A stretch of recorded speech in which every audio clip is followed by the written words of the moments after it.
Welcome.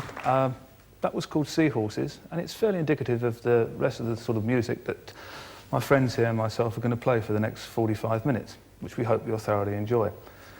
Most of the stuff that I actually write is based on pageantry and myths and legends, of which possibly the most famous is the myths and legends of King Arthur and the Knights of the Round Table. This isn't one of the knights, but it's close enough. This is Merlin the Magician.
was Elgin Mansions simply called because that's where I was living at the time when I wrote it. And talking of writing, it's amazing the amount of interruptions of various sorts you can get while you're working. Mostly mine come from children. Having 4 of my own, I'm constantly interrupted. And I suppose it's the same the world over. They always seem to ask the same question. Please, will you tell me a story?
That was called Gone But Not Forgotten, actually written during the Falklands crisis when I was feeling pretty sorry for the people who were actually left behind in this country who were worrying about their loved ones who were away, hence the title, Gone But Not Forgotten.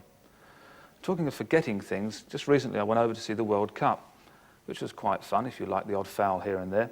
Had a bit of difficulty getting in, but anyway, ended up coming back and writing some music, which was basically titled Go Lay.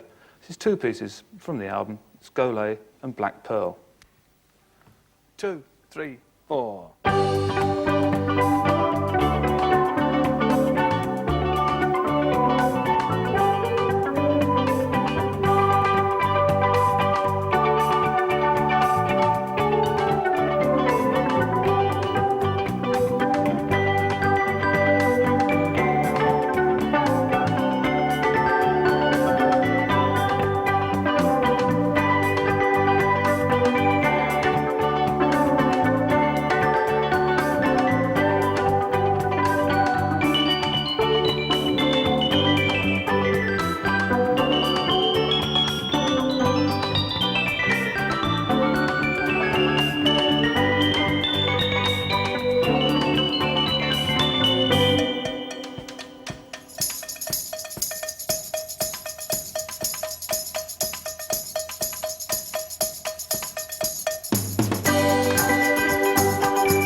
1970s, I wrote a suite of music for keyboards based on the Six Wives of Henry VIII.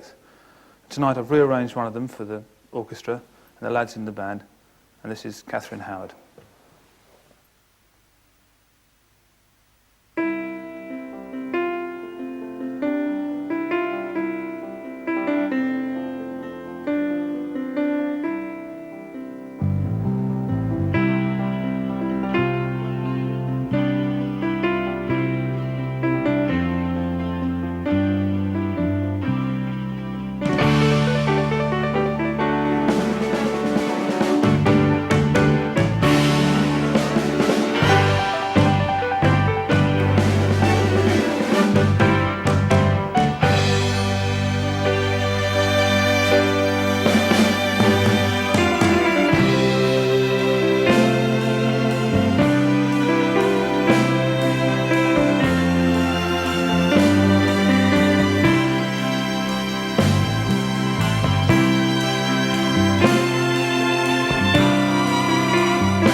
One of the most interesting aspects of music is being able to work with the voice, not in fact as a singer, but using the human voice as in fact another instrument.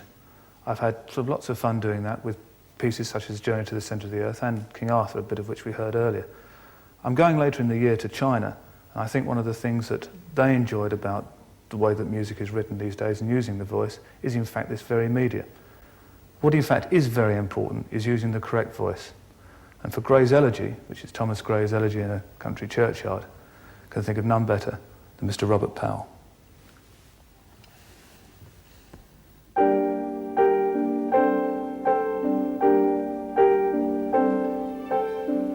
The curfew tolls the knell of parting day. The lowing herd winds slowly o'er the lea. The ploughman homeward plods his weary way and leaves the world to darkness and to me. Now fades the glimmering landscape on the sight, and all the air a solemn stillness holds, save where the beetle wheels his droning flight and drowsy tinklings lull the distant folds. Beneath those rugged elms, that yew tree shade, where heaves the turf in many a mouldering heap, each in his narrow cell forever laid, the rude forefathers of the hamlet sleep. For them no more the blazing hearth shall burn, or busy housewife ply her evening care. No children run to lisp their sire's return, or climb his knees the envied kiss to share. Let not ambition mock their useful toil, their homely joys and destiny obscure, nor grandeur hear with a disdainful smile the short and simple annals of the poor. The boast of heraldry, the pomp of power, and all that beauty, all that wealth e'er gave, awaits alike the inevitable hour. The paths of glory lead but to the grave. Perhaps in this neglected spot is laid some heart once pregnant with celestial fire, hands that the rod of empire might have swayed, or wake to ecstasy the living lyre. But knowledge to their eyes her ample page, rich with the spoils of time, did ne'er unroll. Chill penury repressed their noble rage, and froze the genial current of the soul. Full many a gem of purest ray serene the dark, unfathomed caves of ocean bear. Full many a flower is born to blush unseen and waste its sweetness on the desert air. Some village Hampton, that with dauntless breast the little tyrant of his fields withstood, some mute inglorious Milton here may rest, some Cromwell, guiltless of his country's blood. The applause of listening senates to command, the threats of pain and ruin to despise, to scatter plenty o'er a smiling land and read their history in a nation's eyes, their lot forbade. Nor circumscribed alone their glowing virtues, but their crimes confined. Forbade to wade through slaughter to a throne and shut the gates of mercy on mankind. The struggling pangs of conscious truth to hide, to quench the blushes of ingenuous shame, or heap the shrine of luxury and pride with incense kindled at the muses' flame. Far from the madding crowd's ignoble strife, their sober wishes never learned to stray. Along the cool, sequestered vale of life, they kept the noiseless tenor of their way. For thee, who mindful of the unhonored dead, dost in these lines their artless tale relate, if chance by lonely contemplation led, some kindred spirit shall inquire thy fate, haply some hoary-headed swain may say, oft have we seen him at the peep of dawn, brushing with hasty steps the dews away to meet the sun upon the upland lawn. There at the foot of yonder nodding beech that wreathes its old fantastic roots so high, his listless length at noontide would he stretch and pore upon the brook that babbles by. One morn I missed him on the customed hill, along the heath and near his favourite tree. Another came, nor yet beside the rill, nor up the lawn, nor at the wood was he. The next, with dirges dew in sad array, slow through the churchway path we saw him borne. Approach and read, for thou canst read the lay carved on the stone beneath yon aged thorn. Here rests his head upon the lap of earth, a youth to fortune and to fame unknown. Fair science frowned not on his humble birth, and melancholy marked him for her own. Large was his bounty and his soul sincere. Heaven did a recompense as largely send. He gave to misery all he had, a tear. He gained from heaven, 'twas all he wished, a friend. No farther seek his merits to disclose, or draw his frailties from their dread abode. There they alike in trembling hope repose, the bosom of his Father and his God.